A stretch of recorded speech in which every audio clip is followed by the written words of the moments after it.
Assalamualaikum warahmatullahi wabarakatuh.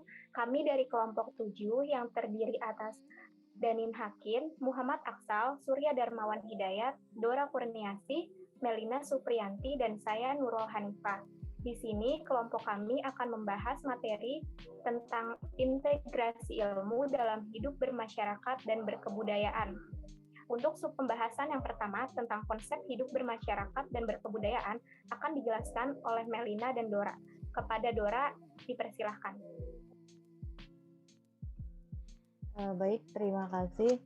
Di sini saya akan menjelaskan terkait konsep hidup bermasyarakat dan berkebudayaan.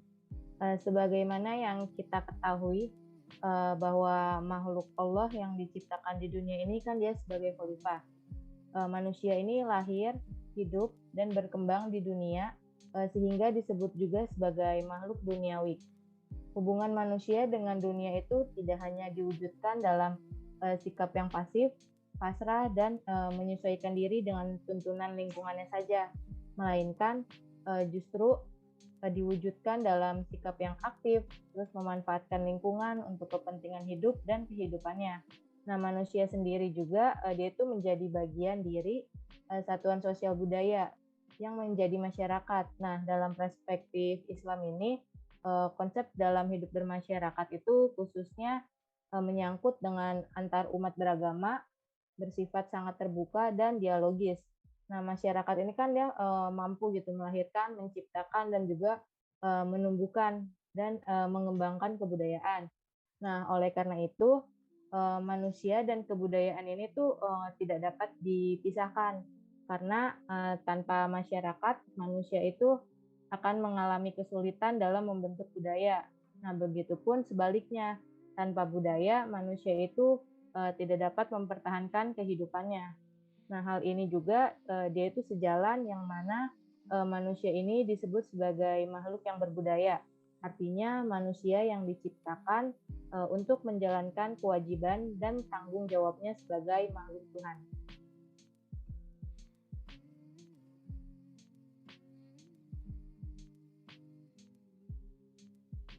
Nah, untuk selanjutnya masih dalam konsep hidup bermasyarakat dan berkebudayaan. Secara etimologis, kata kebudayaan sendiri berasal dari bahasa Sanskerta, yaitu budaya yang merupakan bentuk jamak dari kata budi, yang berarti akal.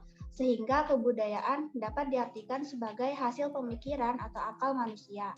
Sedangkan menurut Kodjadiningrat mengemukakan bahwa kebudayaan merupakan suatu sistem gagasan, tindakan, atau hasil karya manusia dalam kehidupan masyarakat yang dijadikan milik dari manusia itu sendiri. Sedangkan dalam Islam memang tidak ada suatu rumusan yang konkret terkait suatu kebudayaan. Namun, kebudayaan dalam Islam dapat didefinisikan sebagai hasil olah, cipta, rasa, karsa dari karya manusia yang berlandaskan pada nilai-nilai tauhid atau dasar keislaman yang benar dan dilandaskan oleh nilai-nilai ketuhanan. Allah Subhanahu wa Ta'ala mengangkat Nabi Muhammad sebagai Rasul untuk memberikan bimbingan kepada umat manusia dalam mengembangkan kebudayaannya yang tidak lepas dari nilai ketuhanan. Sebagaimana sabdanya yang berbunyi, sesungguhnya aku diutus oleh Allah untuk menyempurnakan akhlak. Dan di sini juga Islam berperan penting untuk membimbing dan mengembangkan akal budi manusia sehingga menghasilkan kebudayaan yang beradab. Selanjutnya akan dijelaskan oleh rekan saya.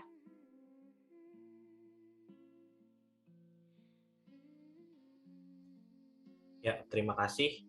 Nah, saya di sini akan membahas tentang teori perubahan sosial yang ada di masyarakat. Nah, perubahan sosial secara umum dapat diartikan sebagai sebuah proses pergeseran atau juga adanya perubahan struktur yang terdapat dalam masyarakat. Hal-hal dari terjadinya perubahan sosial meliputi sikap, pola pikir, dan juga kehidupan sosial masyarakat itu sendiri. Terdapat beberapa teori-teori yang ada dalam perubahan sosial, seperti adanya teori evolusi dan teori konflik. Nah, kalau kita melihat teori evolusi dan teori konflik, kalau kita lihat lagi nih, misalnya teori evolusi. Nah, dalam teori evolusi itu, menurut Ferdinand Tonis, yaitu seorang sosiolog, dia itu menjelaskan bahwa ada terjadinya perubahan sosial. Nah, transformasi masyarakat pada saat itu yang bersifatnya lebih sederhana ke arah yang lebih kompleks. Kemudian, kalau kita melihat teori konflik yang ada di masyarakat, nah, konflik itu sebagai sumber utama dari terjadinya perubahan sosial yang ada di masyarakat. Konflik yang terjadi itu antara kaum proletar dan kaum borjuis. Nah, mungkin itu sedikit penjelasan mengenai teori perubahan sosial di masyarakat. Ya, selanjutnya saya alihkan kepada rekan saya. Terima kasih.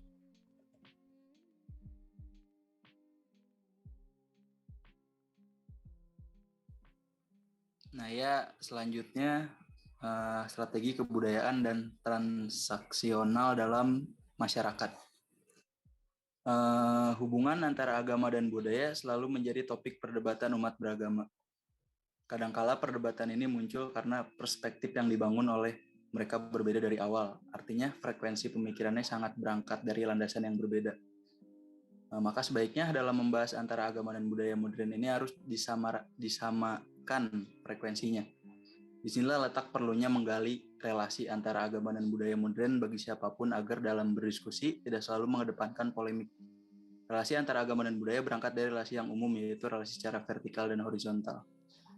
Nah ya, memang di Indonesia ini sendiri tuh kaitan antara budaya dan agama itu sangat erat sekali ya, dimana budaya juga menjadi salah satu media penyebaran agama lah yang ada di Indonesia ini. Makanya ya masih banyak juga tradisi-tradisi yang kalau dilihat-lihat sih seperti kayak apa ya, menyimpang dari ajaran agama. Contohnya seperti sedekah laut dan yang lain sebagainya. Itu kan kalau dilihat secara agama sih kayak apa gitu, bersyukur kepada alam yang mana kan kita mestinya Tuhan itu satu gitu.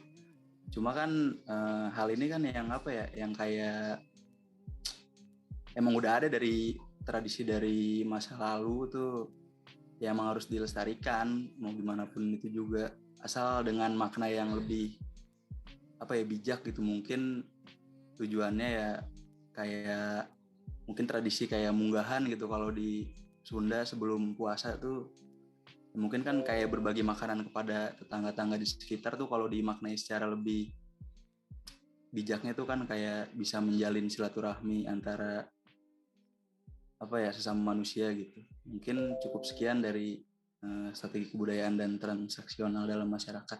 Bisa dilanjut.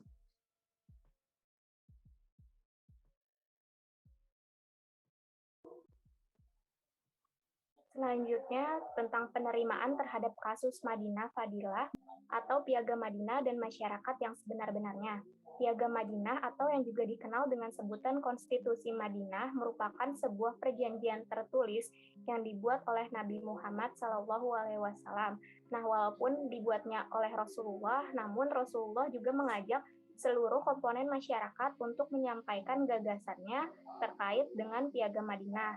Piagam Madinah ini merupakan sebuah perjanjian yang harus dipatuhi seluruh masyarakat agar di dalam Madinah tercipta ketentraman dan kerukunan serta dapat membina kesatuan antar kaum muslim, musyrik dan juga Yahudi yang tinggal berdampingan di Madinah pada tahun 622. Perjanjian ini merupakan kontrak sosial pertama di dalam sejarah umat manusia. Boleh di-next. Dalam Piagam Madinah juga mengatur tentang kebebasan beragama, hubungan antar kelompok, kewajiban mempertahankan kesatuan hidup dengan membangun tatanan hidup bersama dan melibatkan semua golongan sekalipun mereka berbeda ras, keturunan, dan agama, perlindungan terhadap hak sipil dan hak hidup, memperkenalkan nasionalisme dan rasa humanis. Piagam Madinah memiliki pengaruh yang sangat besar terhadap masyarakat di Madinah, khususnya bagi umat Islam, karena dalam eksistensinya, piagam ini merubah dan memberikan aturan baru tentang kehidupan bernegara dan juga beragama yang damai di antara mereka. Next.